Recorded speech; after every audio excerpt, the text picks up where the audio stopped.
E aí, pessoal, tudo bom? A gente falou antes sobre Fão, a freguesia de Fão, ali em Esposende, e eu acabei mencionando o rio Cávado.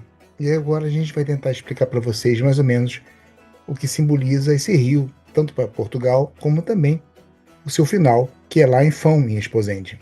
E aqui vamos nós no Caminhos do Norte, no segundo episódio, e vamos hoje seguir o curso de um rio que é muito mais do que água. É o fio condutor que tece a paisagem, a história e a alma do norte de Portugal. Vamos hoje navegar pelas águas do rio Cávado, da sua nascente nas montanhas até o seu abraço final com o Atlântico, numa pequena vila muito rica em histórias. O Cávado, o seu nome é ele próprio uma viagem no tempo. A explicação mais popular diz que vem de cava ou cavado, uma descrição perfeita para o seu leito fundo, que foi escavado pela força das águas. Mas a história é mais antiga. Um geógrafo romano chamado Pompônio Mela, já no século I da nossa era, ele já se referia a esse rio como Queladus, que depois vai ficar Selados, né? E provavelmente um nome latino, do qual vai originar pela evolução na palavra cávado. Para lá dos romanos, persistem hipóteses de uma origem pré-romana, talvez celta, perdida na antiguidade, dos nomes dos rios do velho noroeste.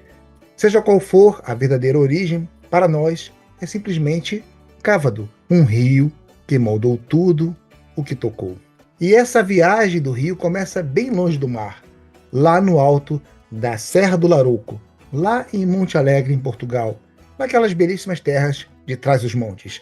E é lá, entre rochas e paisagens agrestes, que o rio Cávado nasce, um fio de água tímido que vai ganhando força e coragem ao longo dos seus 135 quilômetros de jornada. Ele desce das montanhas, serpenteia por vales profundos e férteis, até finalmente chegar à planície e ao oceano. E é uma viagem de contrastes do interior profundo até a costa aberta. Ao longo desse percurso, o Cávado é uma espinha dorsal de comunidades e paisagens únicas. Em Monte Alegre carrega uma identidade forte das terras barroçãs, e mais à frente vai banhando os vales férteis de Vila Verde e Amares, onde a herança romana ainda parece ecoar nas pontes e nos campos. Claro que alguns vão dizer que essas pontes já são medievais. E lá em Barcelos, o rio encontra a cidade histórica. De um lado está Barcelinhos, de outro está Barcelos. Temos ali a feirinha, o artesanato e outras coisinhas que a gente vai falar em outro momento. Até finalmente ele vai chegando até em Esposende, onde o rio cumpre o seu destino, que é se entregar ao mar. É ali que a gente vai encontrar a restinga de Ofir, esse braço de areia dourada que funciona como um abraço protetor, criando um estuário calmo e seguro. E é precisamente aqui que vamos encontrar a freguesia de Fão.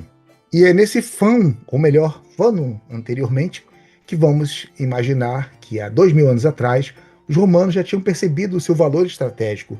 Provavelmente ali já tinham salinas e produziam-se o famoso garum, um condimento de peixe salgado muito precioso que era exportado para todo o império.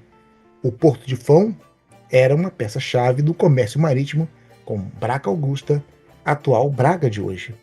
E esta importância não parou no tempo. Já na Idade Média, Fão manteve-se como um porto crucial na navegação costeira. E depois, avançando no tempo, séculos XV até o século XVIII, a vila viveu o seu auge com a construção naval. Essas embarcações que vão depois enfrentar o Atlântico e vão fazer a ligação de Portugal com o mundo. Fão, então, não era o fim da linha, era, na verdade, um ponto de partida. Portanto, esse estuário tem uma razão tripla: econômica, estratégica e cultural. Economicamente, era uma zona riquíssima de sal, pesca e construção naval. Quem controlava esse estuário controlava o acesso ao rio e ao tráfego costeiro. Não é por acaso, se olharmos para os montes próximos, vamos encontrar os castros, como o de São Lourenço, ali em Esposende, que eram as sentinelas de pedra, uma vista de falcão sobre toda esta embocadura. E culturalmente, Fão forjou uma identidade ligada ao mar. Gerações de pescadores, mestres construtores navais e suas famílias criaram tradições únicas e uma devoção especial e santos que protegiam o que se faziam ao mar. O rio Cávado é assim, uma linha do tempo líquida. Nasce nas alturas solitárias do Larouco, atravessa terras férteis, povoados antigos e cidades vibrantes, para no fim repousar em Fão, diante da imensidão do Atlântico. Este estuário, essa restinga de Ofir, são muito mais que uma paisagem bonita. São símbolos de uma resiliência incrível, natural e humana. São memória viva para compreender a identidade de Esposende e do noroeste de Portugal. E é preciso olhar a este rio e para o lugar onde ele descansa, porque, tal como Portugal, o Cávado é uma viagem do interior até o mar, cheia de histórias para contar. É isso, galera. Obrigado por terem navegado conosco nesse segundo episódio de Caminhos do Norte, uma olhada pela memória de Portugal. Até lá. Valeu, um abraço.